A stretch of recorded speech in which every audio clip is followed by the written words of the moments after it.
Hi, we're back. We had a little bit of technical difficulty with the sound. We're testing that right now to make sure it doesn't sound staticky. And I will keep talking. Oh, I hear no static. So we're going to go forward. We're going to start over. And if you didn't hear me before, my name is Cindy Crook, Director of Marketing at Duncan Regional Hospital. And this is Jacque Gillespie. She's a pediatric nurse practitioner at Sanford Children's Clinic. And we're going to go through several topics today. And the first one is vaccinations. All right. Well, let's try this again. Hopefully this goes well. Thank you for having me here today. I look forward to talking to you a little bit about getting ready to go back to school, and probably first and foremost on everybody's mind is immunizations. Does my child need vaccines to get back into school? And it's pretty easy to explain what your child needs to get into school. So we'll go over that first. You can, just for reference, you can go to the Oklahoma State Department of Health's website. This is a list of what is required at what ages for school entry in the state of Oklahoma. So for kids who haven't turned 4 yet, who are in Head Start, generally if they've been in daycare, they have the vaccines that are required for entry in Head Start. Those are generally what we call due by 2, which is the diphtheria, tetanus, pertussis. They'll have 4 of those. Polio vaccine, they should have had 3 to 4 of those. They will have had 1 measles, mumps, and rubella, 1 chickenpox vaccine, 2 hepatitis A's, and 3 hepatitis B vaccines.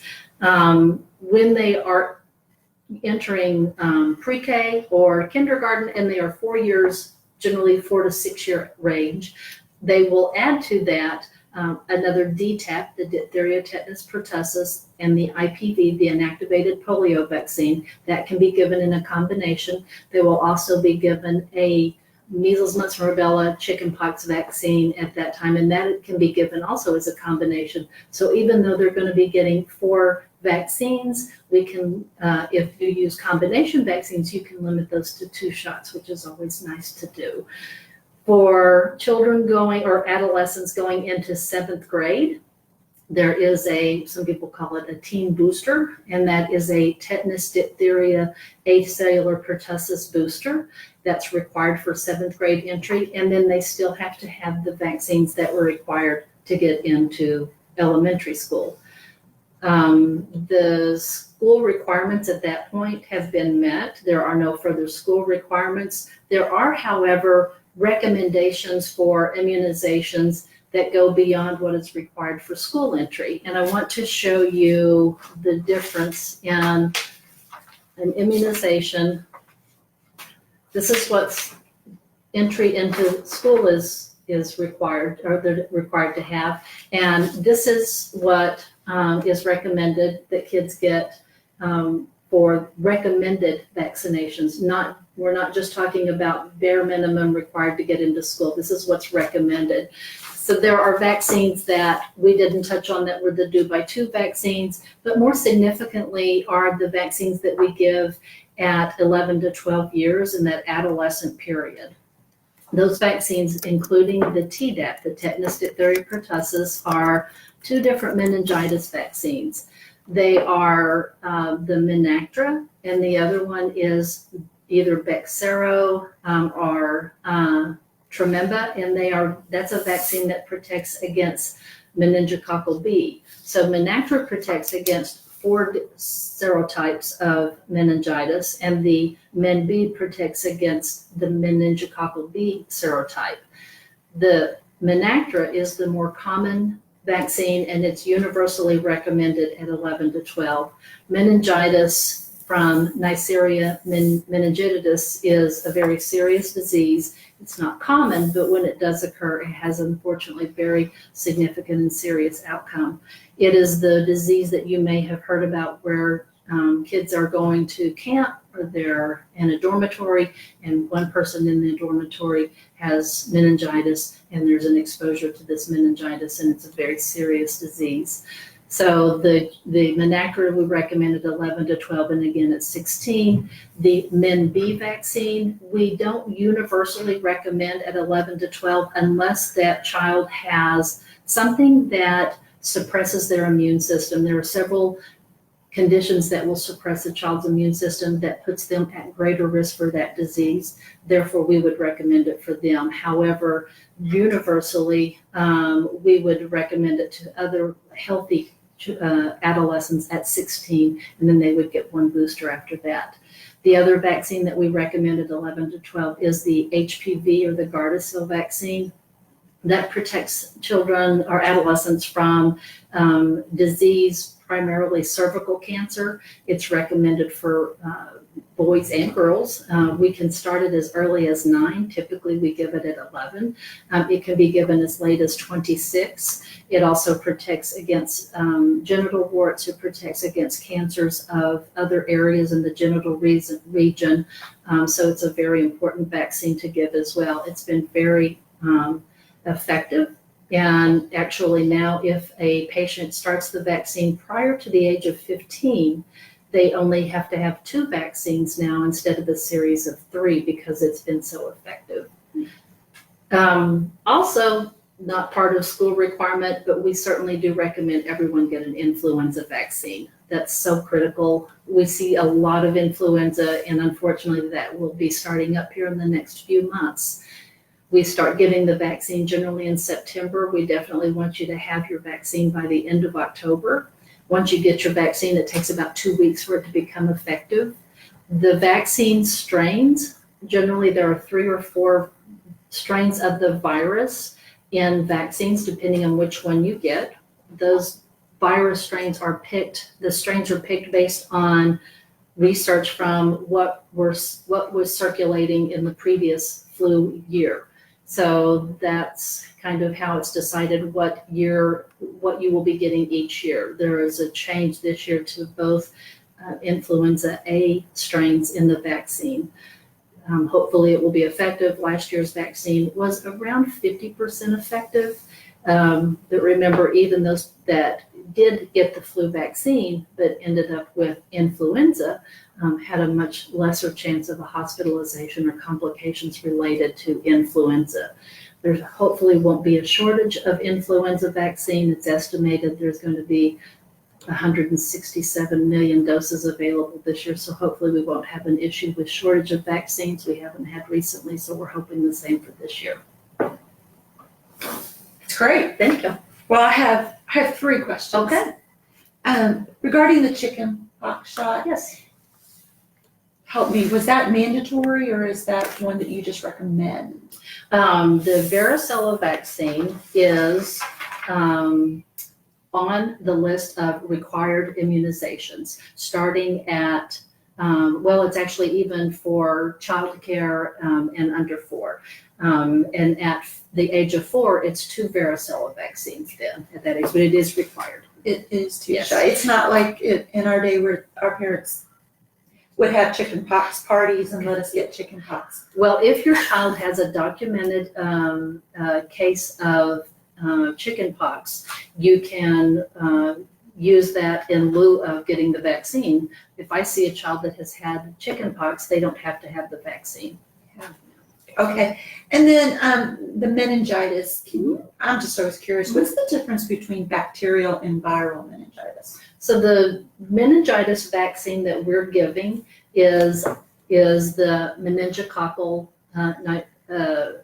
for Neisseria meningitidis, and it is for a bacterial meningitis. Typically, bacterial meningitis is much more serious. It has much greater consequences for the patients. They're much more ill. But viral meningitis, because it's a virus, there is no treatment other than supportive treatment. But with bacterial meningitis, there's treatment, but you have to catch it very quickly. And so it's typically a much more serious meningitis.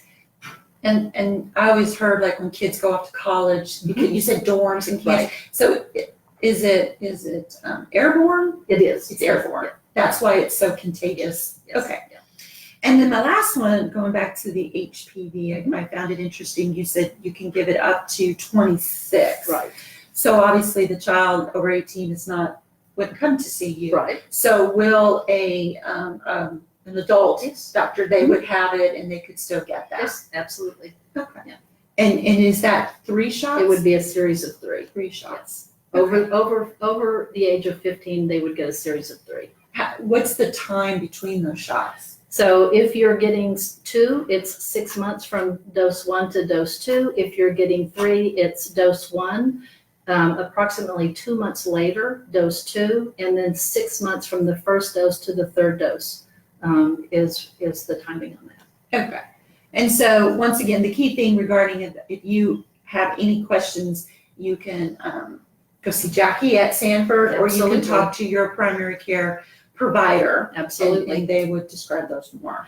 Yeah, when you go see your healthcare provider, I encourage you to openly ask questions about immunizations. As you can see, I showed you what is the recommended child and adolescent vaccine schedule, and that's just the basic adolescent and child vaccine schedule. We also have catch-up schedules. We have schedules for children who have immune complications or other healthcare issues that change what vaccines you would give them. There are some of these vaccines that we will give to a high-risk group that we won't give to other kids. So it's quite complicated, and sometimes we have to do research and see what would be recommended in a specific case for a patient. So I encourage you to talk to your healthcare provider. Also, when your child gets vaccines, you should be given these vaccine information sheets when your child receives vaccines, or when you receive a vaccine. This basically will be a sheet that talks about, first of all, the disease that we're preventing, the immunization, potential side effects. It will give you the information for, what to do if you have an adverse reaction, also an injury that you feel may be related to a vaccine. So they're very comprehensive. Your provider should always have these available and should be giving them to you when you have a vaccination. It's great. Thank you on You're that. welcome. All right, we're going to go to topic 2, which is well child visits. All right. That I don't think a lot of people tend to do. I think you're right. When we see kids mostly is under 2, because they have to have those vaccines to get into daycare. And typically by 2, we're pretty much caught up. And sometimes what will happen is 2 to 2.5, we won't see a child back then until they're getting ready to start school. And because mom and dad may realize, they've got to have vaccines, and we still actually want to see them. Usually we encourage wellness visits annually from 3 up. Prior to that, we see them more often, but at 3 years of age, we usually want to see them at least once a year. Well child visits are important because we can do a lot of things such as monitoring growth and development. We will put their weight and height on growth charts and show you where your child is with regards to other children, their age, and with regards to how tall or how much they weigh. And I think that's very beneficial. We can talk about safety. We can talk about immunizations. We can talk about nutrition. We can address things that are specific to that age group. Every age group has milestones or events that they will be addressing that you can talk about at those visits. We just a general wellness, exam to track their well-being. I encourage parents when they come for visits to write down a few concerns. We ask a ton of questions during wellness visits because we're talking about dental safety. Are you in a booster seat? Are you in your seatbelt? Do you wear a helmet? So there's a lot of things that we will ask anyway. But that's also a great time as a parent to bring concerns, things that you're worried about. I think those are very beneficial. Would it also, when you get to more of the teenage years, would be good to come see you because there's a lot more going on sometimes than just physical. Absolutely. That you could address. Yeah, absolutely. We address emotional. We can do depression screens and talk about emotional health. And hopefully if there is a need, we can get them into appropriate resources and make sure that, not only their physical well-being, but their emotional well-being is being addressed as well. You could partner with the parents and also addressing the substance temptations that are out there also. Absolutely. When they get to be driving age, we talk about, are you driving? Make sure you don't have a lot of people in your car. Make sure you're not doing distracted driving. Right now, a very hot topic with adolescents is vaping, and that has become an issue that we will probably soon be more aggressive at addressing with kids. Okay. I think also it would be, my youngest just hated going to the doctor and screaming. And I think that if you would take them and do annual, they would learn to not fear the healthcare provider and maybe help them in the long run to continue to have a healthy lifestyle. Absolutely. I have patients that I've seen forever, and when I go in to see, and even sometimes as young as 8 or 9, most of my visit is spent talking to the child because I have that relationship built with them. They know who I am, I know who they are, and they can answer the questions often better than anybody. And parents are certainly there to interject their opinions or things they have observed, but I think it's really important to get the kids' input into that as well. I think that's very important. Okay. All right, number 3. Wait, we're not done yet. Yes, we're still staying healthy. Oh, sorry. Yeah, that's okay. Go ahead. The other thing about staying healthy I wanted to mention, and we did a little thing about this earlier, was washing your hands.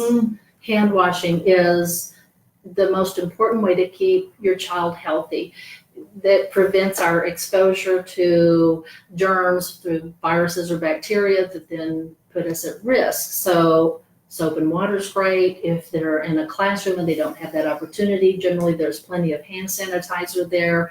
So I encourage that before they eat, after they're outside playing, after they eat, they go to the bathroom, that they wash their hands thoroughly.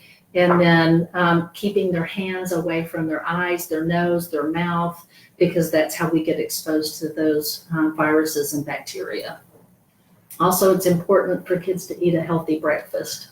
I'm surprised at how many times I talk to people and they don't eat breakfast, and that's so critical because if you haven't had anything to eat for sometimes 10 to 12 hours and we want to try to go to school and learn, it's hard to do that on an empty stomach. And at least I know for myself it is, and I can't imagine expecting a child to be able to do that. Either have them eat at home or have them eat at school. That's very important. They don't have to eat breakfast food. It's not necessary that you get up and make scrambled eggs or bacon or things for them. They can have a piece of peanut butter toast, or they can have grilled cheese. It doesn't have to be breakfast food, but just something to get their energy back up for the morning. I really encourage to avoid high sugar foods. And just make sure that there's a light protein. Also thinking about school lunches. What are they going to eat when they go to school? Sometimes they will go right for the pizza or the nachos at school and pass up the healthier options. Try to encourage them to pick healthier options. Try to sometimes maybe even pack their lunches and put healthy options in there. I encourage water. Juice is okay occasionally. I don't encourage a lot of juice. There's a lot of sugar in juices, and we can get our vitamins in much healthier ways with fiber if we eat fruits and vegetables and not drink juice. Water's best. Limit caffeine. Absolutely discourage energy drinks for any child. And also limit salt in foods. A lot of kids' snacks and things that they eat are very salty, and so we see that a lot, that kids, we're actually starting to see increased blood pressure in kids more often now, and a lot of that is our sodium intake. Our foods are more processed, and so we have a lot of hidden sodium, so we just have to kind of be aware of that. This month, we have a program here, we call it Cooking with Joy. Yes. Joy Galloway is our dietitian, and we have a quick and easy breakfast meal this morning. So if you go to vegup.org, you can get that recipe. Right. It was chocolate oats and overnight. It was good. Those are great. It was really good. Yeah. Well, since we're talking about healthy and all that, what do you recommend for exercise, moving, and because there's a lot of kids that don't play sports. Absolutely. And they don't have to play sports. They don't have to participate in organized sports to be active.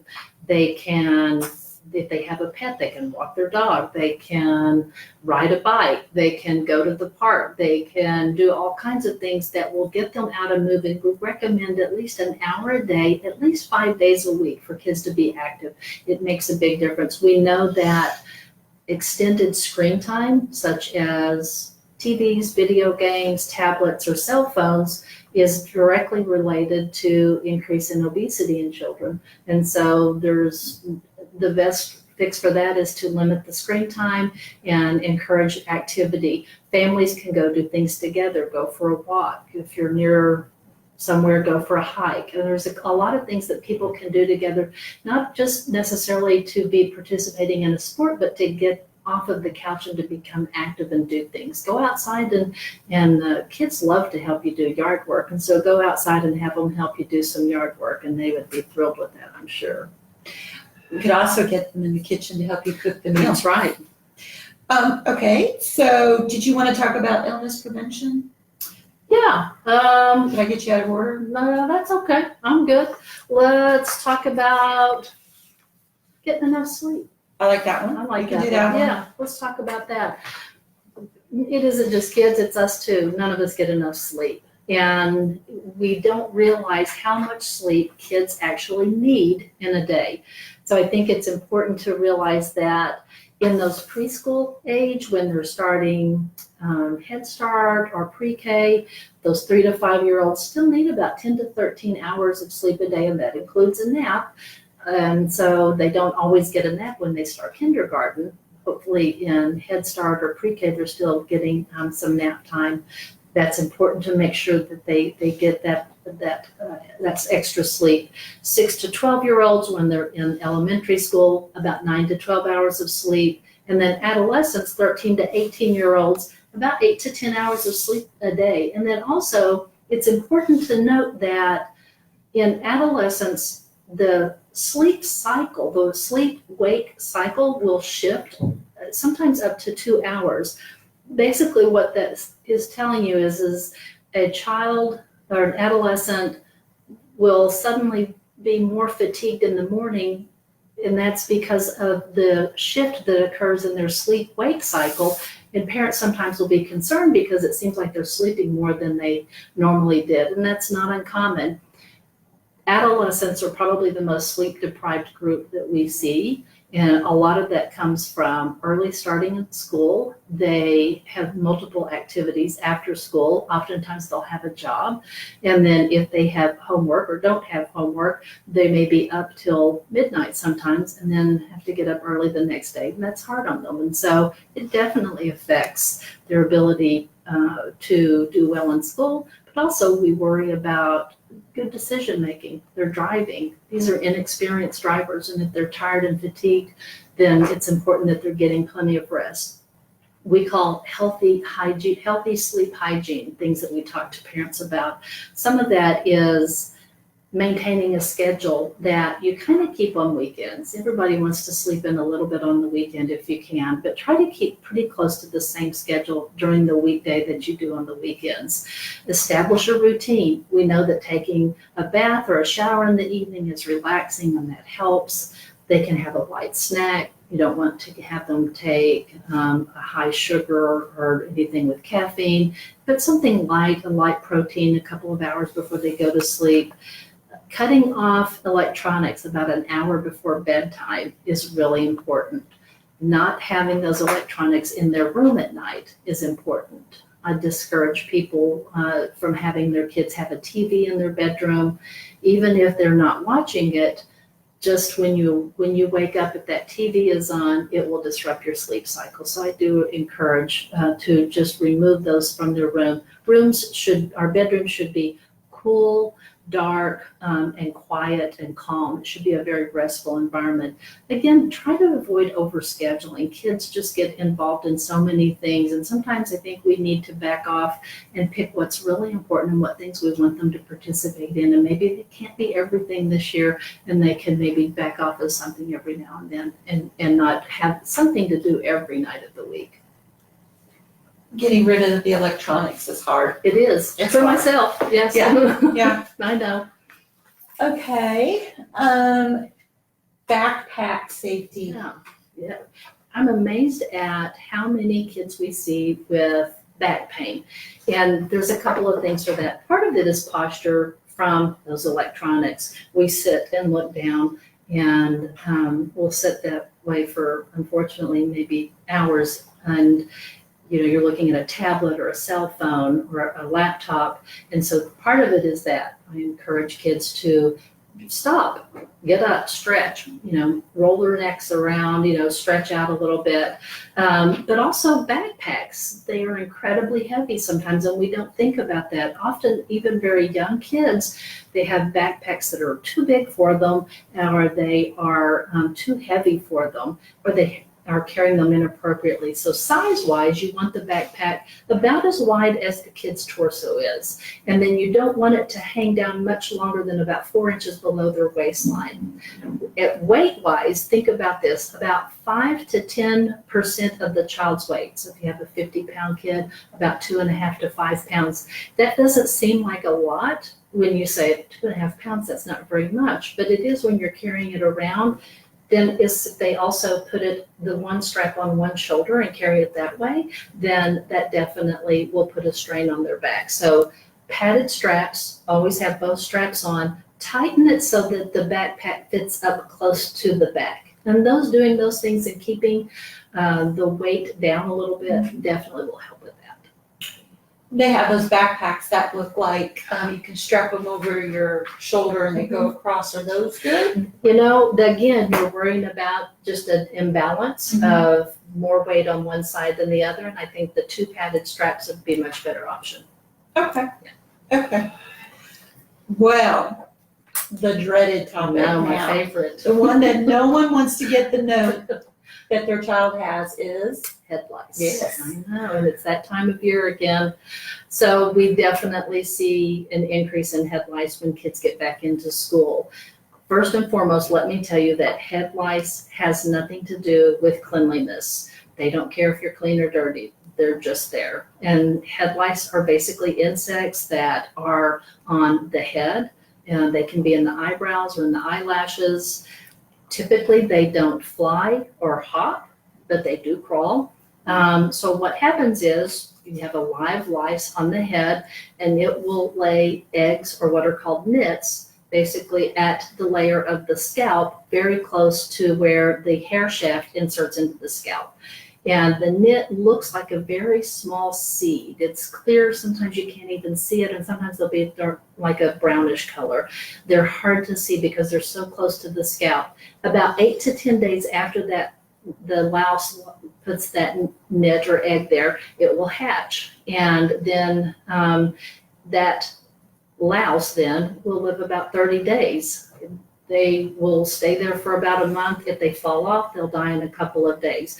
But unfortunately, every lice can lay a lot of eggs. So if you don't treat them early, then it just will continue to get worse. A couple of things about nits.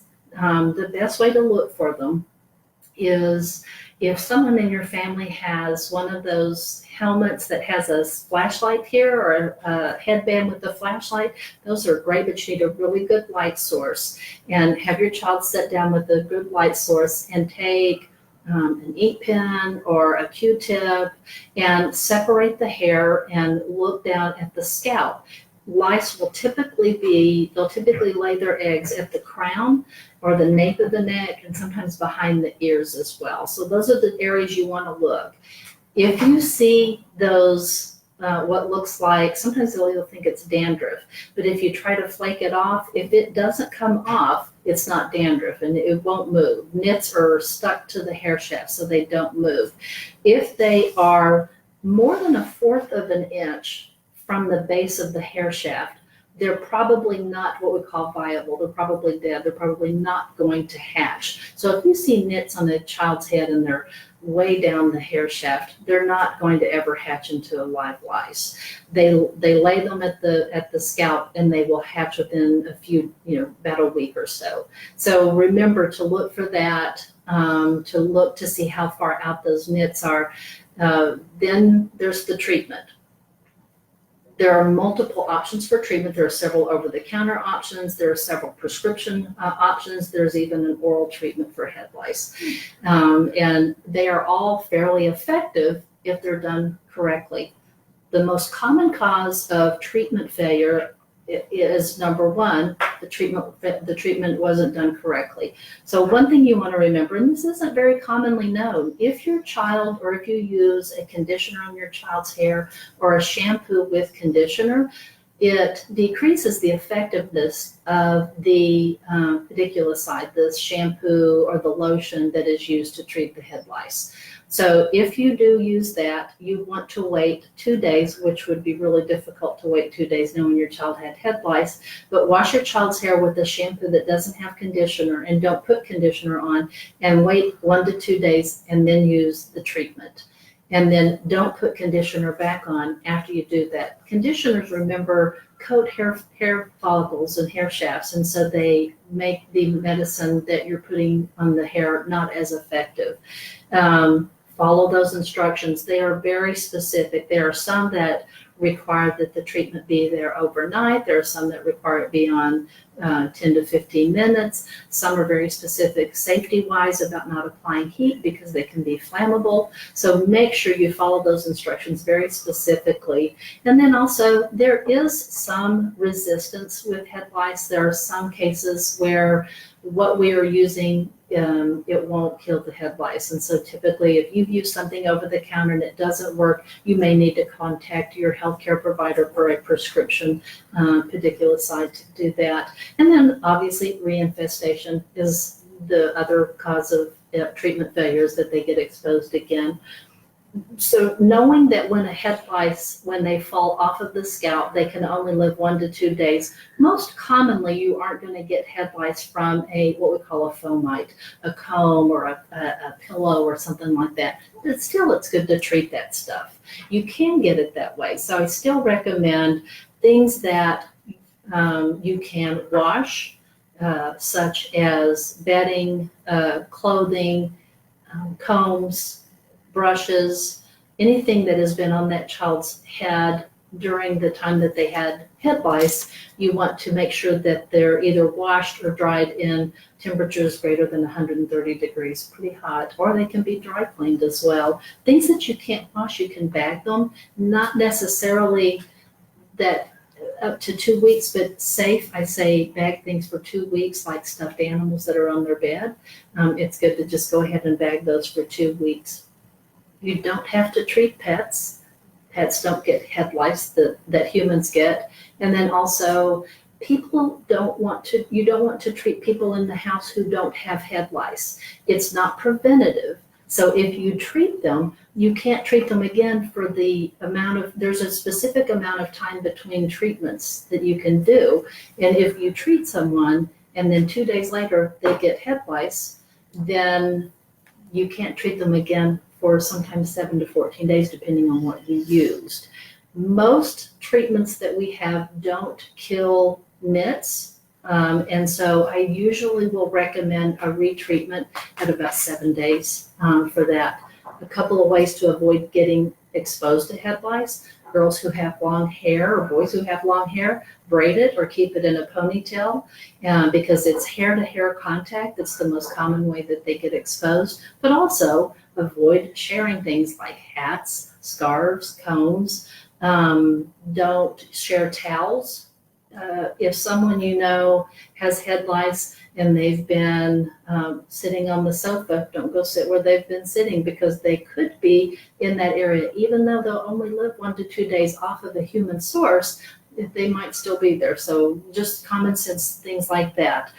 Always vacuum the floors, furniture, everything after you treat. Follow the treatment guidelines. It's not necessary to fumigate. Those are they're a waste of your money and your time. Just good cleaning. You don't have to remove all of the nits. Remember, if they're more than about a quarter to a half an inch from the shaft of the hair, the scalp, they're not viable. They're not going to hatch, so you don't have to remove them. Wow. I know, it's a lot to know about head Okay, lice. so I was reading and they said you can use Listerine Yes. or mayonnaise Okay, yeah. and a blow dryer. Okay, so when you do look at evidence-based research about some of the home remedies for treatment, there is no evidence that any of that will be effective. And my concern would be, number one, if you use something like Listerine, could you irritate their scalp and cause them to get a break in the skin on the scalp and then set them up for an infection on the scalp? Mayonnaise being oily, I would worry about it lessening the effectiveness of a pediculicide. So I probably just wouldn't do any of those. Nothing beats just, removal, doing the treatments just like they say, and cleaning your environment. So would you just recommend that unless there's a condition or it doesn't heal, just go to like a drugstore and get a treatment there? You can go to any pharmacy and there are multiple options available. Try that. If that doesn't work, then you may need something prescription, and we can certainly, your health provider can certainly do that. Okay, so we've been asked before we sign off to the shot record that you had, if we could show it up a little bit Yes, closer okay. to the camera. Which one? Okay, So the health Oklahoma school, the school one, this one? the other one. The other one? Okay, sorry. Okay, there we go. So this is, Here, I'm gonna let, they're gonna can you hold see it for that? you. Okay, that's from the CDC website. It's available. Anyone can go on there and print that off. And those are the recommended immunizations for children and adolescents.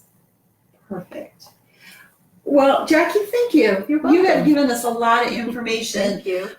If you would like to talk with Jackie or make an appointment with anyone over at Sanford, you can call that clinic or go see your primary care physician or provider, and they will take care of you. I thank you for listening and being patient while we had a little bit of technical difficulty, and keep an eye out for next month, Facebook Live at DRH.